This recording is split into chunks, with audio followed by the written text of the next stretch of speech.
Most creators think that rage baiting is just stirring up a bit of drama. And that's when things go wrong. They trigger a reaction, but it's the kind of reaction that kills trust, ruins retention, and tanks the rest of the video. We're going to talk about two creators that managed to turn controversy into not only lots of views, retention, shares, but also valuable information so that the audience trusts their business. In today's video, I'm joined by Ricky, who is an absolute content nerd, and he's edited hundreds of shorts. We're gonna break down the exact psychology and editing strategies that allowed these controversial videos to shine and avoid crossing the line into cheap outrage. Ricky, this one's really interesting. I love the video. But as an editor, I actually wanted to ask you if they've done too much here. Okay. So let's have a look first and see how we go. I baited this 4.5 star mechanic by towing him my manual Lexus to see if he would rip me off. I wanted to see if they deserved the 193 5-star reviews. So I towed my car in and told them it wouldn't start. What I didn't tell them was that I was the reason it wouldn't start. I unclipped the clutch switch, which tells my engine it's safe to turn on. This is an excellent test since it could be caused by a large number of expensive issues, giving plenty of opportunity to scam. Also, towing my car in means I'm 100% at the mercy of the mechanic since I can't drive away. These videos cost me to make them unless they go viral. I have a goal to test cities other than Atlanta one day. If you would like to help me achieve that goal, you can make a one-time donation through Patreon. Just sign up and immediately cancel. But was this shop a scam shop? It took the mechanic a minute 15 to find the issue, which is amazing. But did they scam me? I got a call saying the car was ready and there was an issue with the clutch switch. Gaudy Tyre on Howell Mill Road only charged the diag fee and I would take my car there. That was a very good video, and I can actually see what you're referring to with a little bit too much. So let's actually go into this and dissect the exact moments that I think that you might have been referring to. Now, first of all, I just want to say the ideation on this video is amazing. It's very good. It is a bit controversial because it's obviously a little bit baity, but when you're doing controversial content, you're probably going to get a lot of comments. It's going to feed a lot of activity. Algorithm will like that and the video will go viral. The hook is I baited this 4.5 star mechanic. Yep. And then he's done a small micro hook with the circle. I don't necessarily think this red circle is a micro hook. I think it's just more directing where we should be looking at and kind of validating the claim. Let's say he didn't put this Google Maps here. We now have to trust the speaker that he did go and bait a 4.5 star mechanic. I think social proofing is really important, particularly when you have a claim to make.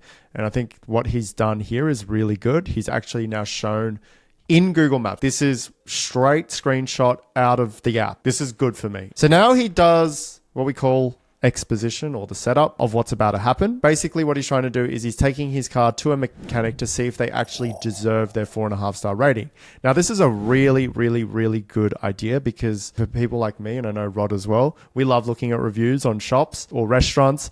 And a lot of times it is an interesting game to kind of go, oh, do they deserve 4.8 or do they deserve 3.2? Should we give them a chance? And not only is it entertaining, it's actually just valuable, right? Like to be able to make sure that these ratings are not scams or they're botted or what have you. So idea, opening, everything so far, 10 out of 10 for me. So I just want to raise something very quickly before we go on as well, right? So the whole video, he's using a split screen effect. Yep. So what that means is he's got a frame at the top and a frame at the bottom. And then there's things that he puts in there like commentary or circles or subtitles. This is a really strong effect, but it can get a bit overwhelming with too much information, too many visuals.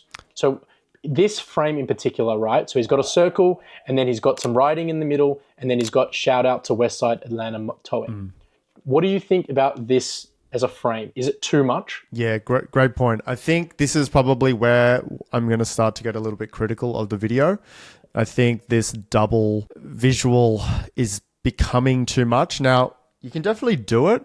I think you just have to think about what am I going to get rid of, right? So right now we have a lot of focal points on this video. So if we think about naturally first part of the frame that we look at, it's probably going to be this red circle. I don't think we need to show the towing in this frame. I think this is actually quite important part to the narrative. So remember as well, when you're doing content, and maybe this is not so much more educational, but more storytelling stuff, when you're telling a story and you're trying to explain something a little bit more complicated, like unclipping the clutch switch, I think it's really important to allow the audience to get some time to process what is actually going on. Once again, I think he's done a great job. He's got a photo of him actually unclipping it and then further explain that in the text and use the red circle to direct where we should look at. That half is great.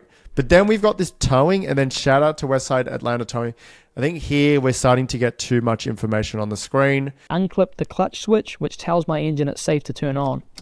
Yeah, once again, he's showing us very critical information through this B-roll. This frame specifically is not too bad because, you know, there's not as much information. There's not a red circle. There's not heaps of text on the screen.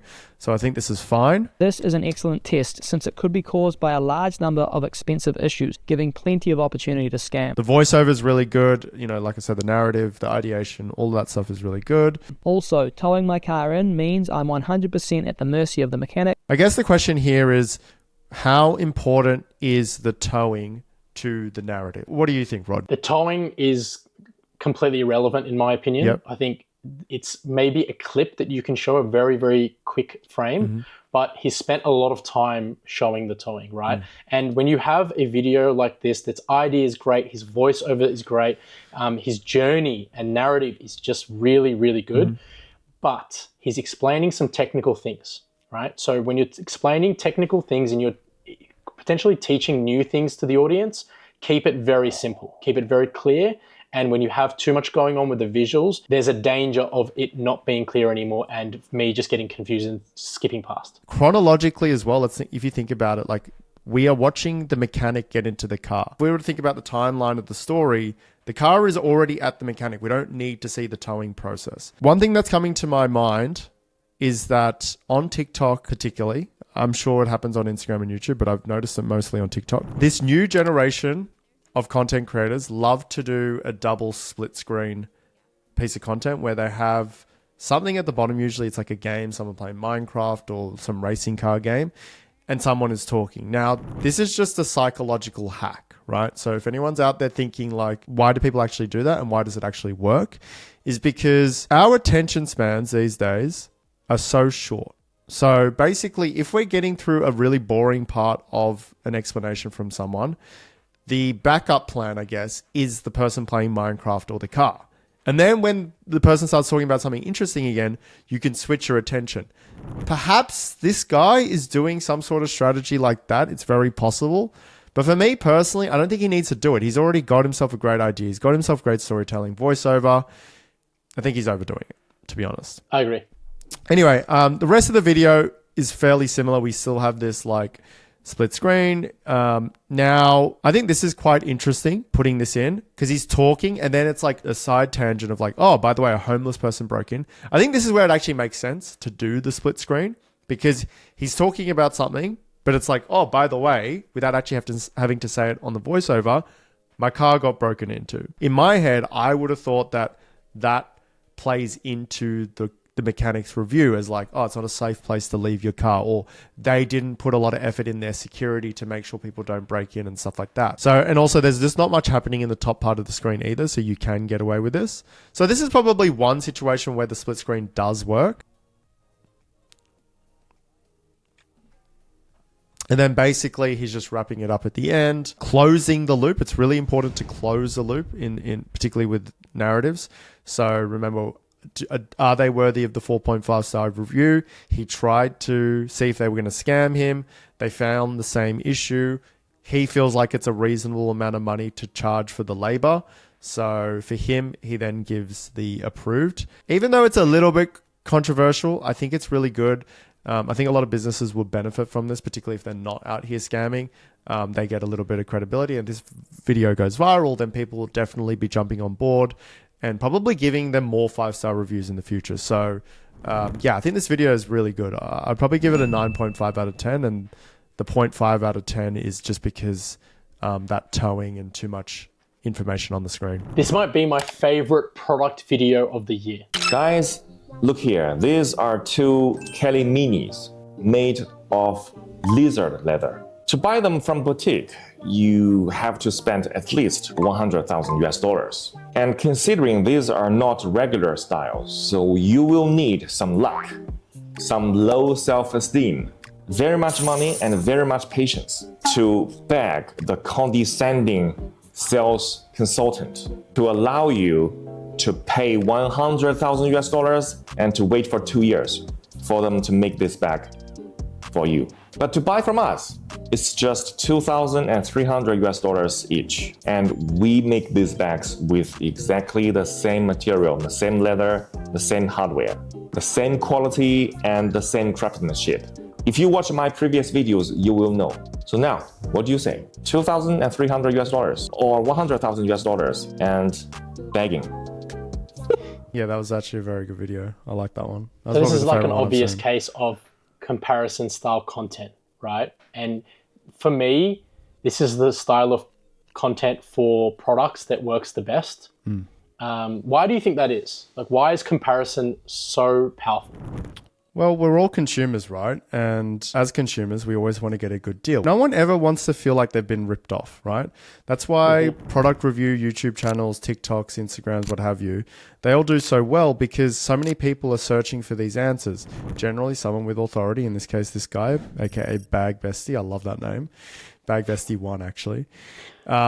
He's clearly breaking down a brand and effectively saying you're an idiot if you buy that bag or that brand because of XYZ, and you can get a product of the same quality through them for a much cheaper price. That is the reason why product comparison videos do well. It's not necessarily that, I mean, this one I actually found quite entertaining. I thought it was quite funny, but a lot of the times they don't need to be. They just need to make sure that they do a great comparison between option A and option B and whether you're getting the right value. Yeah, so he answers a problem that the consumer might be facing. Yep. He takes them through some details and then he provides the solution, which is obviously his product. Yeah. And you can apply that same sort of structure to any product review or product comparison video, right?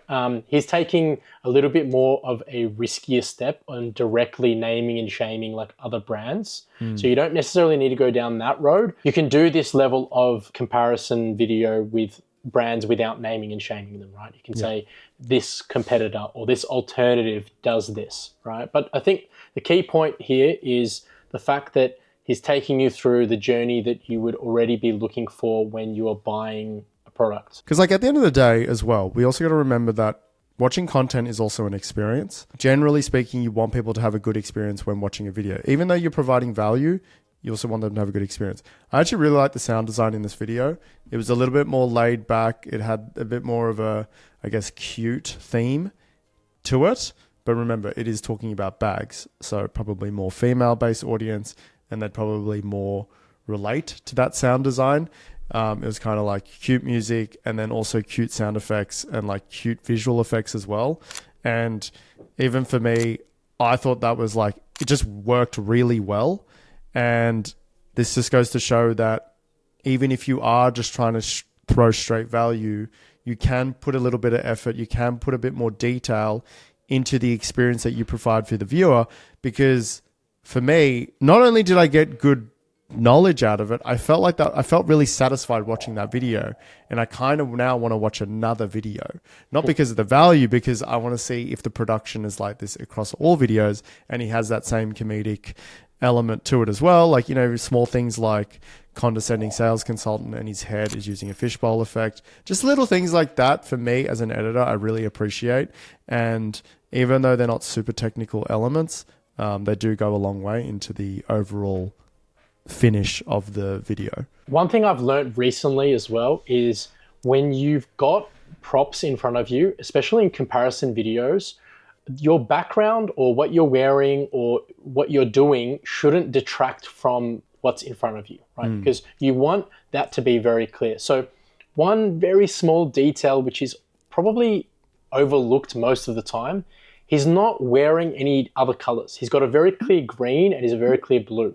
right? So it's very aesthetic to look at. You're looking at the bags themselves, and once in a while you'll go up to look at his face and you're not distracted by anything else.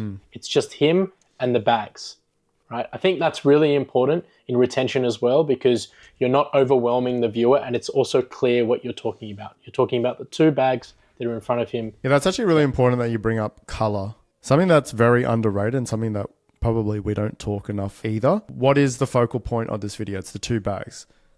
Yep. What is the focal point visually? It's the 2 bags. Perhaps from a framing perspective, the bags could be a little bit higher because we're watching this on desktop. And I believe if this was on phone, a little bit of the bag might get cut off by the comments and like the video title. So I'm not sure. I'd have to watch that on mobile.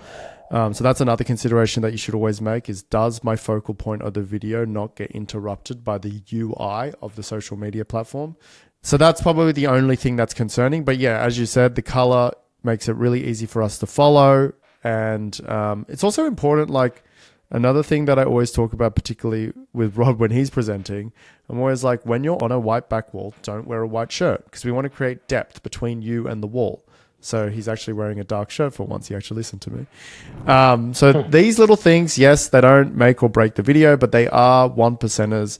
And when you do a lot of 1%ers, they add up to a large number, and that's how you make your videos become successful. So yeah, great point. And that's how you use controversy the right way. They didn't just use Ragebait to get cheap reactions. They actually built trust with us as the audience. If you want to apply some of these strategies to your own content, that's exactly what we do here at Real Results. So check out our other videos.